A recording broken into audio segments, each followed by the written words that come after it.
यहाँ जीवन लूणा दो मान्यताओं के आधार पर चलता है।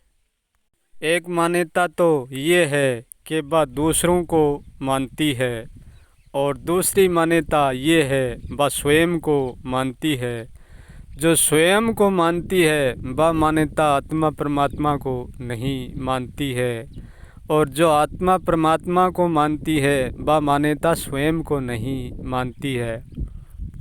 और पूर्ण सत्य वो है जो दोनों को ही नहीं मानता है। क्या सचमुच में आत्मा को जान लेता है वो महान हो जाता है? नहीं, नहीं महान नहीं होता। क्या सचमुच में खुद को जान लेता है वो क्या महान हो जाता है? नहीं, वो भी महान नहीं होता है। तो किसी को जानने से महान होता है। महान लूणा जो कुछ भी नहीं जानता है वो भी महान है और जो जानता है वो भी महान है। क्योंकि जो भी जानकर महान होता है वो भी तो वैसा ही रहता है जो कुछ भी न जानकर महान है, उनके जैसा ही जानने वाला ही वैसा ही रहता है। और जो न जानकर महान होता है वो भी जो जानकर महान होता है वो भी उनके जैसा ही रहता है। रहते दोनों एक जैसे ही हैं। जानकर महान होते हैं वो ही वैसा ही रहते हैं और न जानकर महान होते हैं वो ही वैसा ही रहते हैं। रहते दोनों एक जैसा ही हैं। ये जानना ये न जानना ये एक भावना का खेल है। जिसकी मान्यताएं और भावना ज़्यादा प्रबल है वो ज़्यादा जानने वाला कहलाता है और जिसकी भावना और मान्यता जिसकी छोटी होती है वो कम जानने वाला कहलाता है। परंतु जो भी यहाँ जीवन में है वो कुछ न कुछ जानने वाला कहलाता है। जिस जिस व्यक्ति ने जब जब आत्माओं की जानने की जरूरत पड़ी है, जिस जिस व्यक्ति ने भूलने की भी जरूरत पड़ी है। क्योंकि ये संसार का मान्यताओं का भावनाओं का यही कर्म चक्र है। जो जानेगा वो भूलेगा और भूलेगा वो जानेगा। खुद को जानेगा तो भी भूलेगा और जानेगा तो भूलेगा और भूलेगा तो जानेगा। ये प्रक्रिया की दशा अलग अलग जरूर लगती है परंतु है एक ही। यदि हम सर्वज्ञ हैं तो फिर किसको जाने और किसको भूले। मूर्खता की शुरुआत, अज्ञान की शुरुआत यहाँ से ही हो जाती है।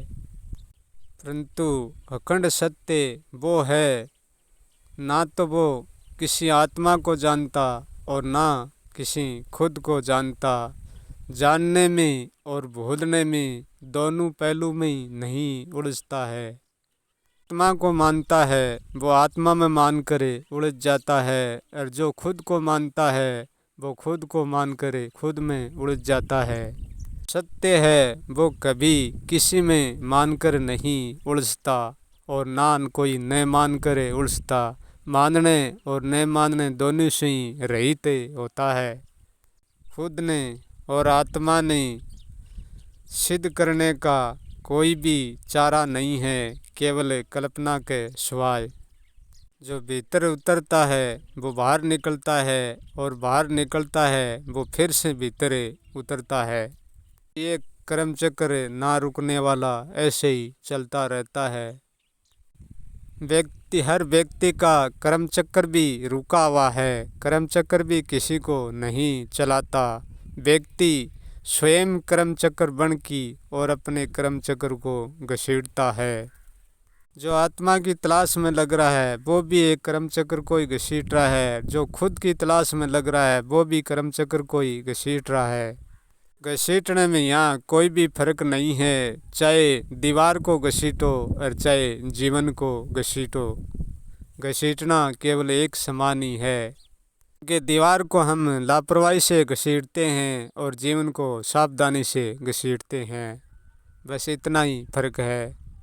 सत्य तो ये है आज तक यहाँ कोई से कोई मिला नहीं है और कोई से कोई बिछड़ा नहीं है और कोई से कोई गमा भी नहीं है, और कोई से कोई खोया भी नहीं गया है, ना कोई से कोई पाया गया है। ना सचमुच में ना तो कुछ नज़दीक होता है और ना कुछ दूर होता है। सब हमारी धारणा का, हमारी मान्यताओं का भ्रम है, क्योंकि असली के सत्य को ना तो दूर किया जा सकता और ना नज़दीक किया जा सकता। तो उनको आत्मा किया जा सकता और ना उनको खुद किया जा सकता, ना उनको मैं किया जा सकता। असल में सत्य का कोई अस्तित्व नहीं है, और जो अस्तित्व है वो सत्य नहीं है। यहाँ सब ने अपना अपना भ्रम होता है। ये अपना पराया मेरा ये होने के कारण ही ये भ्रम होता है। यदि अपना यहाँ कुछ भी नहीं होता तो भ्रम भी नहीं होता अपने का। यदि आत्मा नहीं होती तो हम किसको ढूंढेंगे, किसको जानेंगे? यदि हम खुद भी नहीं होंगे तो हम खुद को कैसे पहचानेंगे और खुद कैसे खुद बनेंगे? जैसे हम खुद को खुद बना लेते हैं, ऐसे ही हम हमारी आत्मा भी बना लेते हैं। परंतु सत्य तो यही है, ना कोई आत्मा है और ना कोई हम। परंतु सत्य ये भी है कि हम है और न है का समझौता हमारे बीच में अटल खड़ा हुआ है, क्योंकि ये समझौता ही हमारा हमको समझाया रखता है। हम किसी को भी ना माने तो भी हमको होना पड़ता है। यदि हम कुछ भी नहीं मानकर होंगे तो हमारे दुख सुख कुछ भी नहीं होंगे।